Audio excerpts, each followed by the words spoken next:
Ruby.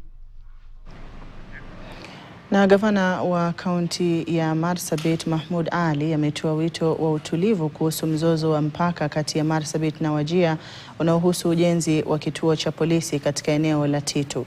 Gavana Mahmoud amesema kamati za usalama kutoka kaunti hizo mbili zitakutana Mei Mosi kutafuta suluhu ya kudumu kuhusu utata huo unaoshuhudiwa katika maeneo hayo.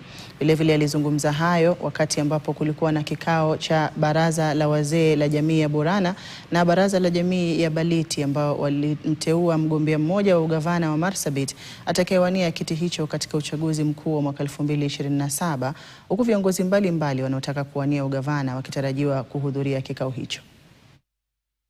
Tutafanya mkutano ambaye itakuwa ni kubwa sana hapa Moyale. Tuite wale ambaye wanatafuta hii ugavana wote wakuje on board, tuwachuje, hata kama ni kupiga kura tuseme mtu mmoja ndio tunataka akuwe flag bearer ya Borana community. Hii maneno ya ardhi ile border dispute ya upande ya Wajir na ya Marsabit, security committee wamekubaliana tarehe 1 mwezi wa 5, security committee ya Wajir, security committee ya Marsabit pamoja na viongozi wa pande hiyo na viongozi wa pande hii watakaa chini ili kusikue na tashwishi yoyote mpaka tukubaliane na jadiliane na tujue kweli hiyo boda